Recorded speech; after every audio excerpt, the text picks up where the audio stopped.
परीक्षित महाराजु श्रीकृष्णुनि दिव्य अनुग्रहंतो गर्भंलोने ब्रह्मास्त्रं నుండి రక్షించబడి ధర్మానికి మార్గదర్శిగా ఎదిగాడు పాండవులు మహాప్రస్థానానికి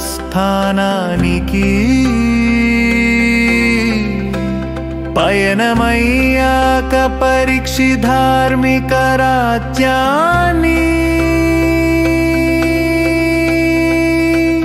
పాలించాడు కాని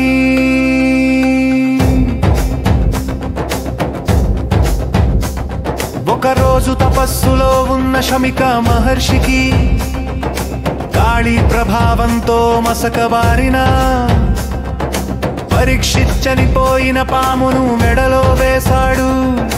దీన్ని చూసిన మహర్షి కుమారుడు శృంగి క్రోధంతో 7 రోజుల్లో తక్షకుడు కాటు వేసి మరణించేలా శాపం ఇచ్చాడు. తక్షకుడు కండవారణ్యంలో తన భార్యను అగ్ని దహనంలో కోల్పోయి కురువంశంపై ఆవేశం కలిగి శాపాన్ని నెరవేర్చేందుకు సిద్ధపడ్డాడు. పరీక్షిత్ శాపాన్ని స్వీకరించి గంగా తీరానికి వెళ్ళి సుఖ మహర్షి ద్వారా భాగవత శ్రవణం చేశాడు. అంతిమ రోజు తక్షకుడు కాటు వేసిన పరీక్షిత్ మోక్షాన్ని పొందాడు. ఇది కేవలం శిక్ష కాదు, విశ్వనాటకం. అనంతరం జనమేజయుడు ప్రతీకారానికి సర్పయజ్ఞం ప్రారంభించగా తక్షకుడు ఇంద్రుని ఆశ్రయించాడు. అగ్నియజ్ఞ మంత్రాల ద్వారా ఇంద్రుని సింహాసనం కూడా లాగబడుతున్న వేళ ఆస్తిక మహర్షి బాల వయస్సులో యజ్ఞస్థలికి వచ్చి తన మాతృవంశమైన నాగులను రక్షించేందుకు ధర్మబోధతో జనమేజయుని మనస్సును మృదుల పరచి యజ్ఞాన్ని ఆపాడు. ఈ విధంగా కోపాన్ని క్షమా విధిని మోక్ష ప్రతీకారాన్ని శాంతిగా మార్చిన ఈ గాథ భారతీయ ఆధ్యాత్మిక సంప్రదాయానికి అద్భుత దర్పణంగా నిలుస్తుంది. ధర్మ పరిరక్షణకై జన్మించిన పరీక్షిత్ మహారాజు తక్షకుని కాటుతో మోక్ష మార్గం పొందెనయా. జనమేజయ యజ్ఞాన్ని ఆస్తికుడు నిలిపెనయా. ధైర్యముతో దివ్యంగా వినయమున వినెనయా.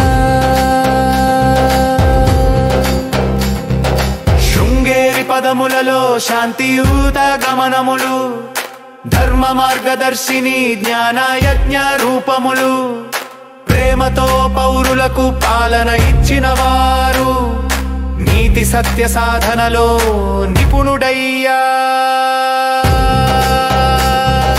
భాగవత మార్గంలో భక్తులను చేరువ చేసిన వారు, తపోవనం చాటిన తత్వ పరిణామ సారము, వేదాంత సందేశముతో జనుల్ని గణింపజేసి వివేకము గలవాచామృత నిధులయ్యా.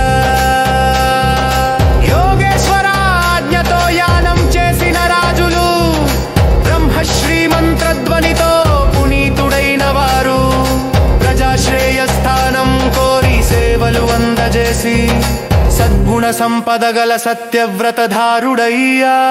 జ్ఞాన భక్తితో జీవన మార్గం బోధించిన వారు, జ్ఞానగమనమున నడిపిన శాంత స్వరూపులు, అన్నదాన విధినే ఆహార మహోత్సవముగా సన్మార్గ బోధన సహన ధర్మ రక్షపులయ్యా. స్థానం తెలిగిన వారు సర్వజ తీర్థాన్ని కోలిన సెక్కుట్కి ఆశయమతో దీబల ఆగన్ చూపినవ జయ జయ శ్రీ రాజవంశ చరిత్ర తముహే మీపమైన గీయ గట్టి గద ధర్మ సారడు గీయా